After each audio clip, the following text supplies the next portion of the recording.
Welcome to the Date Forever podcast. Keep your relationship fueled up with strategies discovered by couples and experts. Because at Fuel Collective, we believe better relationships will equal a better world.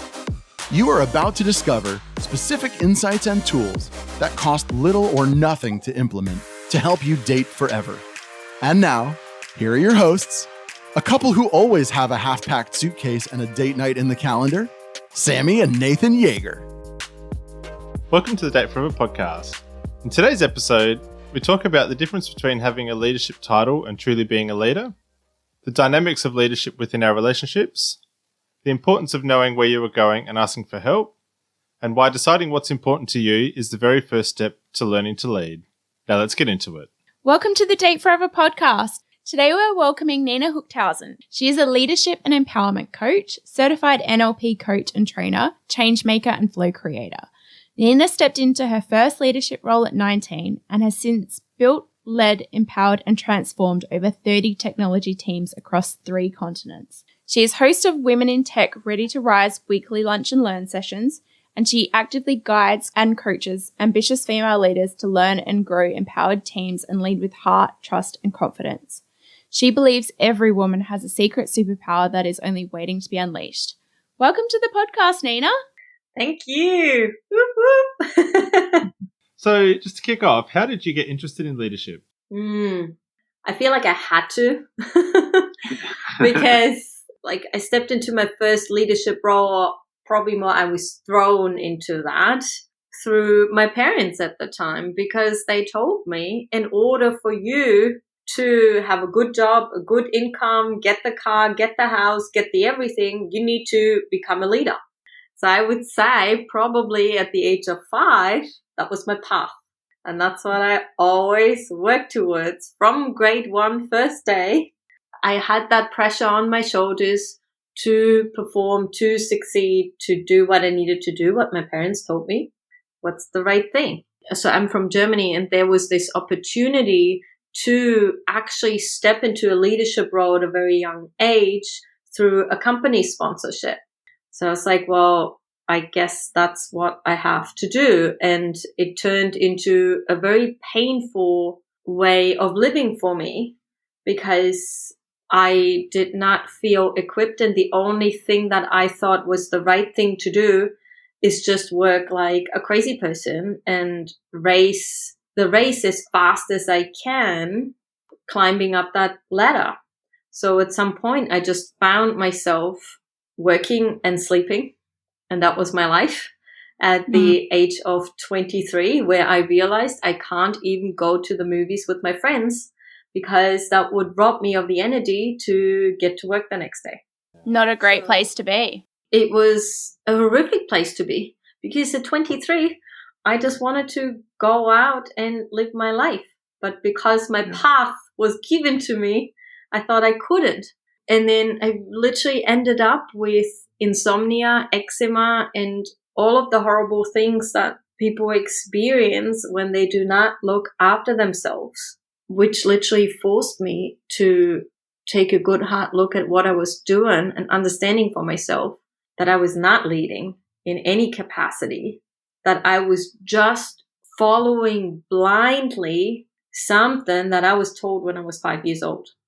Yeah. Mm-hmm. And in order for me to change my life and to be able to go out and to be able to look after my health and not just half die every day of the week, I had to change something.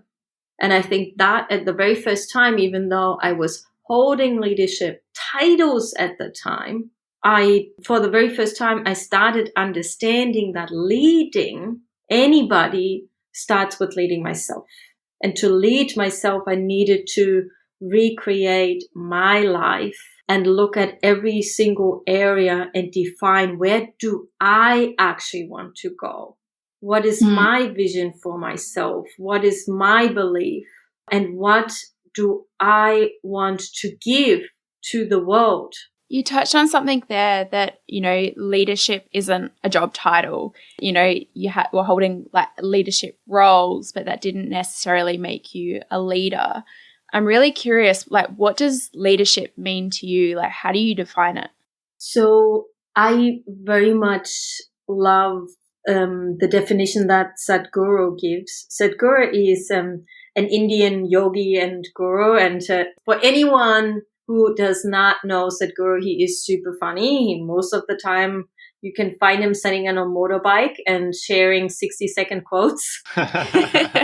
He's amazing. But he says that leadership is the absence of ego, is the absence of having to be seen, of having to be right, of having to direct or force or pull or push anything. Leadership in his mind is actually the absolute opposite. It's a way to dream. It's a way to visualize. It's a way to pull something into existence and make it so enticing for people that they want to figure this out, that they want to make it happen, that they feel like that vision that the leader is holding is going to be their calling. So the leader can then step aside and enable, empower, and guide people to where they need to be, making the leader completely unseen, which is so difficult, right? Because again, for me, when I was at that stage, I wanted to be seen because I was trying to climb the freaking ladder, right? So all praise on me, all light on me. But that also meant all work for me, all everything on me, all pressure on me. Yeah. So you obviously have gone through a pretty big evolution from that, turning point of 23, 24 years old and just being like what sounds like really burnt out, and now you're a coach in this leadership space. Like, tell us a little bit about the journey that you've been on to get between there and here. Yeah. So once I hit rock bottom and decided that it's just not for me anymore, it took me about 4 years to figure out what I wanted. Yeah. Mm-hmm. And I really realized I needed someone to ask me that, which has never really happened in my life before. And that was actually a leader that I now hold very, like, a lot of regards for today, because there aren't actually many people out there that I realized at the time who ask you, who are you? Who do you want to be? What makes your heart sing? Big questions. It's a huge question, especially the hard question. Yeah. Because at that time, and I think I was 26, 27, because as I said, it took me so long when someone started asking me what would make your heart sing. I couldn't even grasp that concept because I would only ever use this guy up here, my brain, and that's it. So for me, then really understanding, first of all, okay, I got a heart because I used to shut it out, right?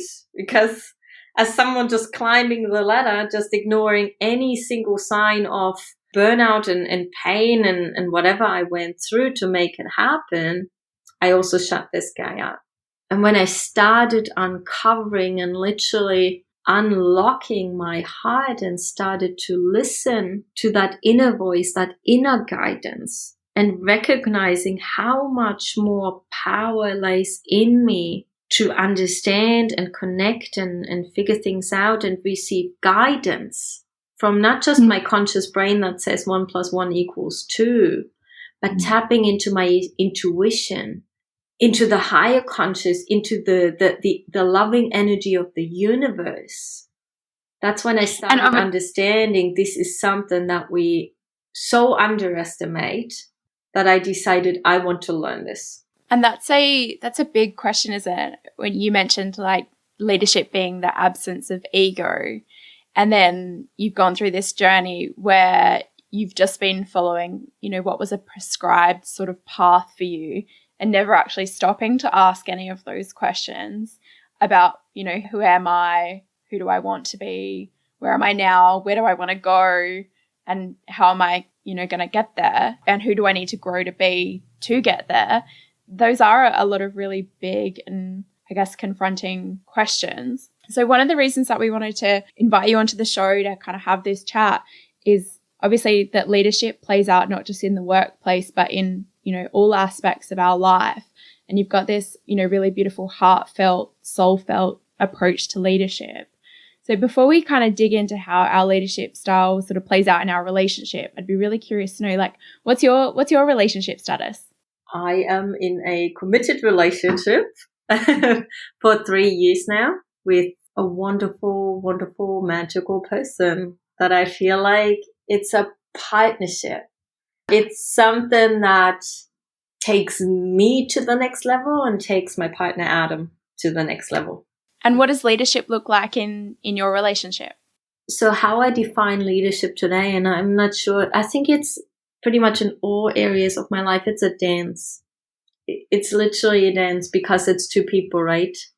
Like, I love this analogy so much because when you dance with someone, yes, you might have practiced the steps in the past, but when the music turns on, there is somehow this magical, we're just figuring it out whilst we're moving through the song. Yeah? Like, you don't know in the moment, okay, what's the next step? What's the next thing? You just feel it. Yeah? And for a little second, there's one person guiding a little bit and then the other person. But no one is forcing the other person across the dance floor, but we are flowing together. Yeah, that's a really great analogy. And I think it's about essentially having a leader, but a supporting person as well to make sure that you're both working together to move around the dance floor. Yeah, so what we do is we dance together and we, then there's the practice part. And we continuously set ourselves goals. We define where do we want to go? What do we want our lives to be? We reaffirm our values, what's important to us. We check in with each other and we decide hey, okay, last week or the past month went like this. Do we want to continue? What changes do we want to make? So there's these stops and these reflection times. When I feel like Adam needs to be lifted up, I lift him up. When it's the opposite, it's the opposite. But it's a harmonious way, but always with the understanding for each other. We're here to lift each other up. So whatever I say, whatever Adam says, whatever we do for each other is always for each other, for our relationship. Is never to put anyone down or to prove them wrong or to prove myself right or we agreed on this and now you're not following through. Like, what are you doing? It's like, no, we're here to lift each other up because we know we have dreams, we have goals, we want to leave Earth in a better place than it is today. So how do we, I guess, seamlessly change between either being the leader in a certain part of our life to playing a more support role or step up as a leader if we need to? It's a good question. So I guess for me, there's always overlaps, right? Because it's not a title that now you are a leader, now you're not a leader. But when we lead, in my mind, that's when we look out and we say, hey, that's the direction. That's where we should go. That's our vision. That's where we look into the future and we make a stance to turn our dream into reality. And we make it so clear, so compelling, so focused that we get ourselves and others to follow. That the question of, can we do it, doesn't even occur anymore. It's like, well, how are we going to make it happen? And then it's all about holding that belief in us that we can. But once that's done, then I think there can be completely that change and shift between, okay, how do I move with my people, with my partner, with my team, and be part of? But when there is the time to point again and say this way up that mountain and not over there to the sides and not backwards, that's when I know as a leader, now I need to step forward. But sometimes there's someone else who does that. And then you just stay strong in that supporting. Yeah. But I think that's a really good point, that it is about, I guess, focusing on the goal and someone stepping up to lead the way towards that goal. I think we've probably all seen those relationships that are maybe more parent-child in dynamic, or it's where he wears the pants or she wears the pants or they wear the pants. And there's a really distinct, role where somebody is quote unquote in charge and they take the lead on, the majority of areas or departments of their lives or their relationship. How do we avoid that? How do we get to a place where we can take the opportunities to lead in certain areas while letting our partner lead in others? So first of all, for me, that concept sounds really exhausting. If I say, well, I always have to wear those pants because maybe sometimes I don't want to and sometimes I want to, right? Pants overrated. Yeah. That sounds crazy to me because in my mind, it's a partnership and we are both on our own path. We both carry our own backpacks. We both can see the top of the mountain. And for me, when two people come together and they decide on the same mountain, we're still walking alongside each other, right? I'm not giving my backpack to my partner or just like, oh, which mountain are you going? I just follow along. In order for it to stay a partnership and for each to keep investing into it, in my mind, it needs to be, we both need to look after ourselves first and making sure we are okay and we have the strength to support ourselves and carry our own backpacks. Yes, sometimes maybe Adam helps me or I help him. But for me, keeping that sense of little bit of independence and reminding myself why I said yes and he said yes. And we're continuously choosing to say yes to our continued path. I like that. I really like that analogy because it comes back to this idea that you've both chosen the mountain that you're going to climb. You've both got your own stuff that you're going to have to carry and figure out on the way up the mountain. And there might be times where one of you's got blisters and the other person needs to help carry some of that pack or that weight. But then, in theory, it'll be the other person's time to give up their pack for a little bit and that nice ebb and flow as you move up the mountain. But I guess that does require you to have a clear plan of where are you going and why are you going there and, what's the rough route we're going to take to get there. Exactly. But, if we only put that onto the other person to figure out, they might completely drag us up the wrong mountain. And then what you're going to say if you just put that into the hands of the other person because you agreed at some point in time, well, they're wearing the pants. It's a path of complete unhappiness. Plus, you might even be losing yourself because it's not your thing. You've ended up on a snowy mountain instead of a tropical mountain. Exactly. And at the same time, if the person wearing the pants takes it seriously, they continuously need to figure out, do you really want this? Because if I have the road to figure everything out for the both of us, I continuously need to read the other person's mind to make sure. Yeah, so I guess it's about having those clear lines of communication within that team as well. Yeah, and it's a team, right? Yeah. And as a team, there are always two brains that come together and make the magic. When we're having conversations about leadership, I think they go hand in hand with teamwork or, like you said, it's a partnership. And that teamwork element, from my experience in business and seeing what great teams look like and what really successful teams look like, ones who, can work really well together, have great productivity, are clear on where they're going and they're actually achieving. One of the core things that they've got is this great sense of psychological safety or physical safety. And they, have the ability to fail and innovate and create. So how, as a leader, can we foster those kinds of relationships or those kinds of traits within our little tiny team of two? So for me, it is very similar to what I mentioned before. Everybody needs to, at the end of the day, lead at some point. Yeah.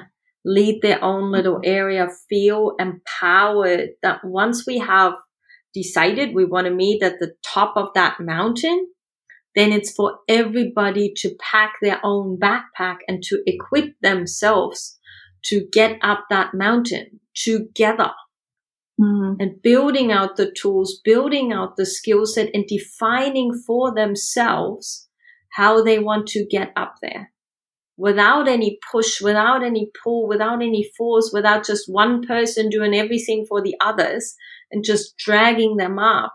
It needs to be as a true, formed, supported, equal unit, no matter what the title is, no matter what the experience is. So in my mind, it very much comes back to the leader supporting and guiding and making it an utmost importance that everybody fosters that culture of empowerment, of support, and of safety to continuously learn and fail and learn and grow, and continuously guiding each other to show them where's up the mountain, how we get up the mountain, and support each other to get there together. So really, it's about having a collaborative approach within your team, so that everybody is invested in the outcome, and actually buying into the plan, I guess, and into the process of getting to the end. Exactly, every single day. Again, the teams should also have that feeling they're choosing to be here. They're choosing that goal. They are in it with their heart. And we redefined this recently, that we said, okay, it is well and good for each teams to have their products or service goals and their financial goals and some targets. But that's not everything. Because if, in my mind, if the team health, if the team love, the team support, the fun, and whatever else makes the team vibing high isn't looked after, then it's also not sustainable. Yeah. So we actually in our organization really redefined, we're using OKRs as a concept, and really redefining it and looking at different areas of team success, with the most important one, and that is about love and appreciation, and that sense for every person to feel like I can. And I can learn like a child. I can fail like a child. And I just get back up and it's freaking fine.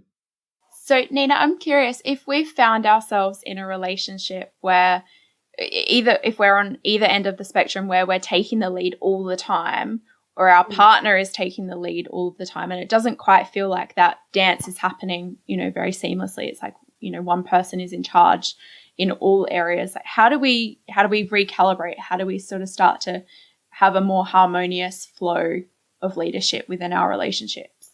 That's not easy. I think the first step for me would be to see how can we stop, right? Because I think if we find ourselves in a flow, in a movement that is not supporting us, we need to step to the side. Yeah.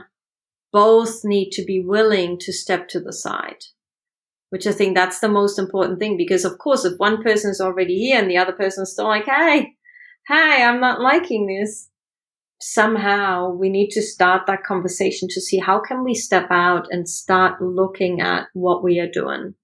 Or not doing. Exactly. Yeah. I know that in mine and Nate's relationship, it was a couple of years ago now, we had a dynamic where I was taking full accountability and leadership over our social circle and our interactions with our wider network and family and friends. And it was just on me all of the time to take the lead on making sure that we actually got out of the house and, interacted in the world. And for me, I didn't have the language to be like, hey, Nath, I need you to step up here. Like, I'm happy to take the lead, the majority of the time, but not all of the time. I do need that little bit of, change of baton, where sometimes you take leadership and you take ownership of this particular area of our life. And that really took us to get to not breaking point, but it wasn't a great place for us to be, where I was so fatigued of, managing the calendar and doing the outreach and, hey, when are you guys free? And all of that back and forth. Whereas Nath just got to show up and go to the fun party or go to the barbecue or, so I felt like I was doing all of the heavy lifting all of the time. And I guess now I have a bit better language around hey, I need you to step up and take some of this, and you need to take a step back in some of this. But obviously, as a team and as a partnership where we're trying to get so many amazing things done in our life, and we do have quite a big vision for our life now, and in 5 years' time and in 10 years' time. It has required us to get much better at allowing each other to take the lead in certain areas and just have trust that they're going to sort it out, but also have trust that they're going to ask for help when they need it. Do you have any tips or advice for how we can, I guess, take ownership and accountability while still being open and accessible to asking for and receiving help? Yeah, I think that it's a tricky situation, right? Because if you feel like you have to take ownership and you have to make it work, then turning around and say, hey, I actually need help, and this is how you can help me. I think quite often we don't even consider anymore when we feel like it's all on me. Mm-hmm. And when we assume, well, the other person would help me if they could.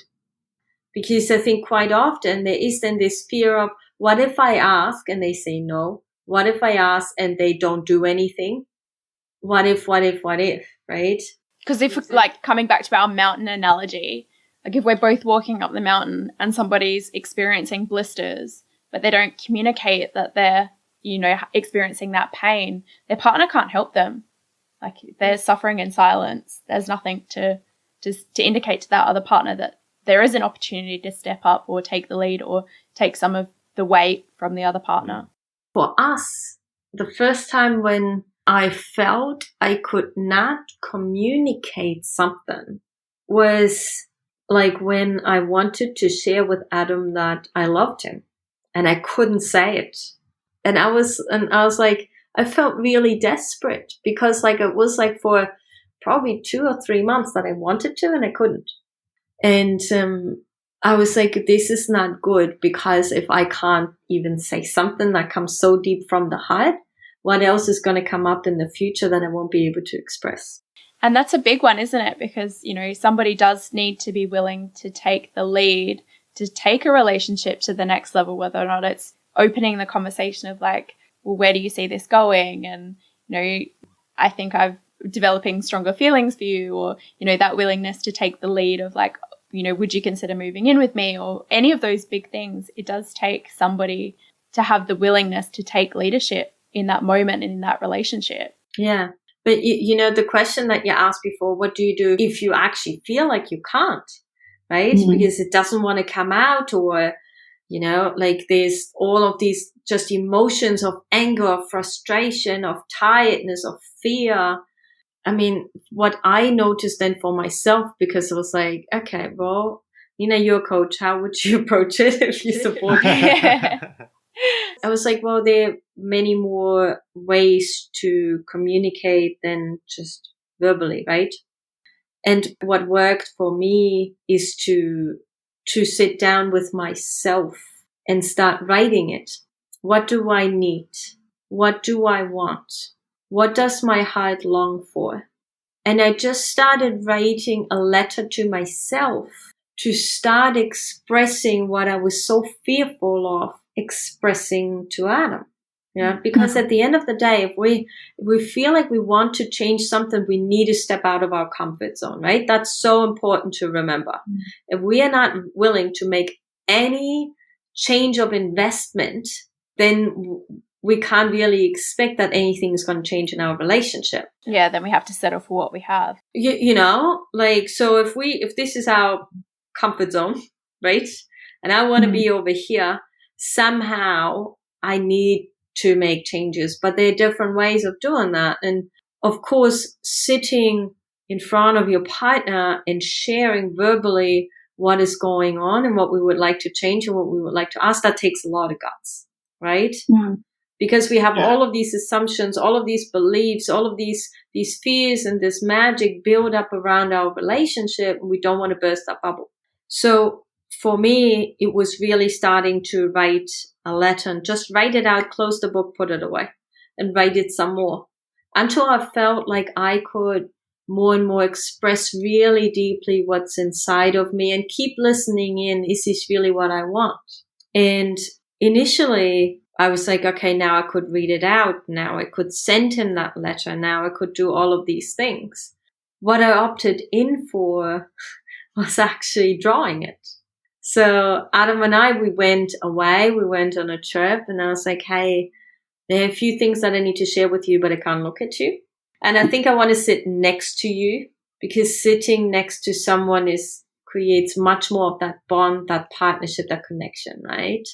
What I wanted to share with him, I wanted to put it on the table so we could talk about what I want to share, rather than when looking at him to potentially him building up a wall. Because if he didn't want to hear or wasn't ready for what I had to share, energetically this wall goes up. If we're building up walls between each other, it's really, really hard to break that. So I wanted to find a way, how can I put what I want to articulate on the table so we can talk about it on the table. So for me, it was a letter. It was a drawing of what I wanted, of where I thought we could go if we really dreamed. So we could both look at that and add and change and morph the picture, that dream, that image together until we felt this is what we both want. And at the same time, I also enabled him. He didn't have to say anything. He could just make a few more strokes here or a few less strokes there and said, okay, this is how we want our life to move together, to morph together, to grow together. And at the end, I think only at the very end, when we were both happy, when we both felt safe, that's when we started actually talking about it. But that was the last step. I think that's really beautiful. And I think that does come back to creating that safe space and that safe environment. And I guess it was just working through that process to be able to get both of you to that place where you could actually really openly talk about it, and where you had that safe space that you knew you were on the same path, you knew you were going in the same direction with the same goal in mind. I think it's really important too to remember that there are other ways to communicate that are not just words. But if there's something that you need to communicate to your partner, maybe thinking about how else could I communicate this, rather than, sitting across from them at the dinner table and having to, put the words out, like how else could I communicate? I like that prompt or that idea. Yes. And like even just saying, hey, I had this dream, or I had this, or I had just a vision of something, just like sprinkling it in. Yeah. It's so easy for other people to say sometimes, you just need to work on your communication. But what does that mean if you literally feel like you're being choked whenever you're trying to say something? Yeah. And as soon as you want to say something, the other person feels like, oh, no, I don't want to talk. Yeah. Because there's so much fear sometimes around a conversation. There's so many stereotypes. There's so many oh, women just want to talk all the time. Or men don't want to talk. They don't want to listen, right? There's all this chatter, all this stuff. So just figuring out for ourselves as a couple, for anyone as a couple, well, how can we share what's on our hearts, what's on our minds, to create a path together how we want it? What could be our language that works for us? It sounds like you've got a really beautiful relationship. I'd love to know, what are some behaviors or traits or rituals that you've got that help you keep it fueled up and in that beautiful state of dating forever? Dating forever, I think for us, we are dating at least twice a month officially. We have a dating budget, a fun budget, things that is a time investment, is a financial investment. I forgot the name of the book, but Adam read it probably 8 months ago or so, and it's called The 7 Dates. And it has really changed and I think lifted our relationship to the next level, because it talks about 7 different conversations that couples should have continuously over time to keep looking at their relationship from all different angles and spin ideas and dream in those. And that is from how we define adventure. We talk about our biggest fears. We talk about how we see family, relationship, and children growing.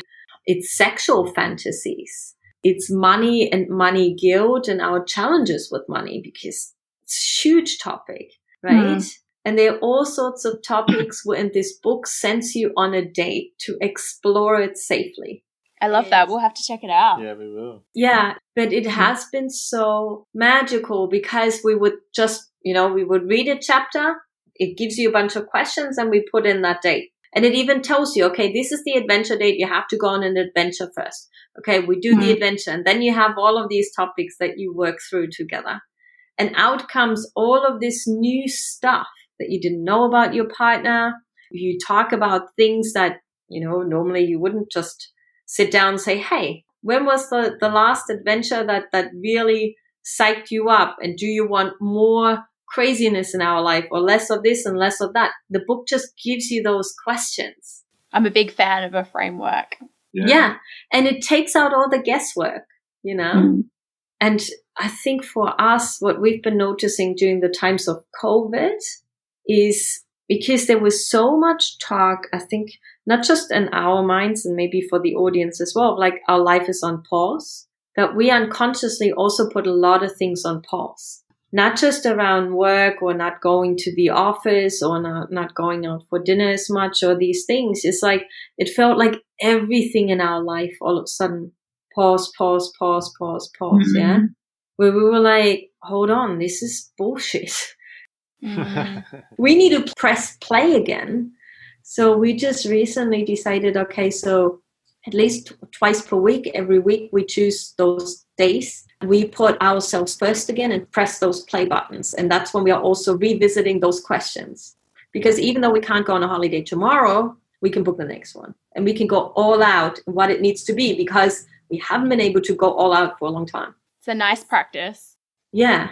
For us, we revisited our goals. We put our values again on the fridge and we really said, hey, we need to hold each other to account. Pressing pause isn't good enough. Yeah, I think that's a really important lesson to learn. Being aware that you have been pushing pause maybe inadvertently on all these other things during this time and just having that awareness to go, all right, well, I can see that we're not prioritizing our relationship and we do need to put some structure in place to keep that alive and keep going. And I know for us, we had a practice to organize a date night, one each per month. And that's been, I guess, a real priority for us to make sure we continue to do that. Even if it means a date on the couch as opposed to going out for dinner or doing an activity, which is what we would have been doing previously. But just keeping that priority on that we're going to continue to organize one date each month. It reminds me of this quote from Walt Disney, and I'm a bit of a Disney freak, not in the Disney princess kind of way, but in the behemoth that is Disney as a business and its growth and, this idea of sparking imagination. But Walt Disney said this thing, it's like, I heard there was going to be a recession. I've chosen not to participate. And I think this kind of comes back to this idea, right? It's like, yes, there might be a pandemic, but I can choose for that to not impact the way that I engage with my partner. Like I'm choosing not to allow that external pandemic to influence the way that I want to show up for my partner and how I want to show up for our relationship. Yeah, I think that's a really interesting point that you've brought up because it can happen subconsciously where the rest of the world is experiencing what it's experiencing and you can subconsciously bring some of that stuff home with you. So it's about choosing like, no, this is a priority for me, for you, for us. And I really like what you said around having like a dedicated budget for it. It's like, this is a non-negotiable, like we're not going to allow, not having enough splash cash this month to be the reason that we don't go on the date. The way that you've prioritized that is really beautiful. Yeah. It's the same with like dates, holidays, adventures, like all of that stuff, because at the end of the day, on my priority list, and I would say on our priority list, it's very much us first as a human being, our individual health, physically and mentally. If that's not there, then we go away and we sort that out. Yep. But then it's us as a team, which really forms that foundation for us being human beings and not just operating on that level that we could as an individual, but where we actually get to when we really hold our relationship at this highest regard and honoring every single nutrient that it needs for us to move up here. And I think every time when I remember that, I'm like, and I feel like, oh, I need to stay longer at work, or there's this still, there's that still, Adam needs to wait. I'm like, what am I doing? What am I doing?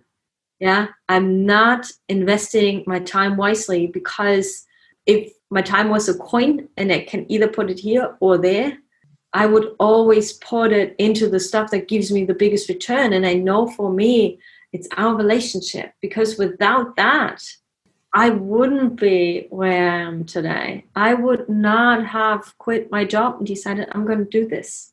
Yeah. Yeah. But it takes a continuous reminder, because sometimes I get complacent and I don't think about it and I take it for granted. And that's why we continuously have the goals check-ins and all of this stuff, to be like, let's have a look what we are doing. Yeah. And I think, the phone that's ringing, or the email that is overflowing, or the inbox that's, flashing at you, or the, Slack requests, all of those things can feel so urgent and so important in the moment. But if you don't have that proximity and you've closed the laptop and you've turned off the notifications, it's not important. Like, it's really not. And when you're able to consciously step away from it and breathe and be present in your own life and be present in your relationship, it can make such a difference. Yeah. I like the analogy of investments, right? Because it all comes back to what's the return of this, like really answering emails when it's not time to answer emails. What am I actually getting back? Feels like I'm subconsciously poking holes in my energy bucket. Yeah. Just draining me. It's not giving me anything except for that short-term reward of like, oh yeah, an email answered. Yeah, the illusion of progress. It'll get you. So Nina, this conversation has been amazing. Thank you so much for taking the time to have it with us. I really appreciate it.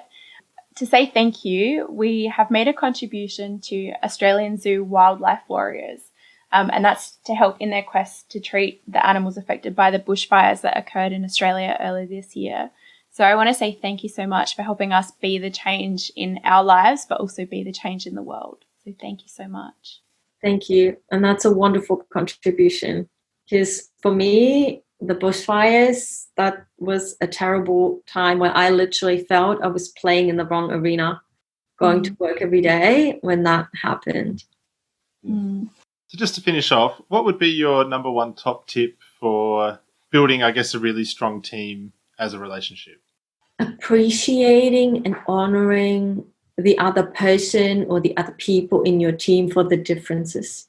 And saying thank you when someone has a different point of view, and thanking them for speaking up, and being grateful that they feel like they can. Yeah, that idea of rewarding and applauding what you want to see more of. Yes, because at the end of the day, like, the reason when we feel like we need to push back comes from a place of ego, right? Comes from, we want to be heard. We want to be right. That happens. It happens to everyone, right? It happens to me. Of course, there's a fair bit as well. But then I'm like, no, thank you. Because who would I be? Who would we be without? And who can we be with when we harness and embrace the people around us for the beauty and the magic and the uniqueness that they bring? Plus also always remembering at the end of the day, at a very molecular cellular level, we are all the same. We're all made from the same energy, and we all want the exact same in life, and that is be in love.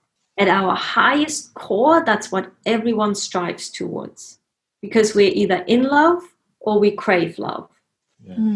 Any behavior that we encounter from people, even if it's just the, in our minds, most absurd and crazy thing, then we can remind ourselves that person is seeking love, same as me.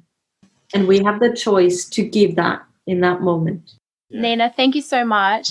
If people have been loving what they've been hearing and they want to connect with you or get to know a little bit more about what you do, what's the best thing for them to do? I guess 2 ways, LinkedIn or Facebook. Yeah, I think it's probably best if we put pop the link in below. Yeah. So Facebook and LinkedIn. On Facebook, I also have a private women's group where I do weekly free events to help women rise up and build their confidence as leaders. So you can all follow that through super easy. There's my Instagram handle, everything's there. Perfect. Yeah, awesome. Thank you so much, Nina. Thank you guys. Thank you.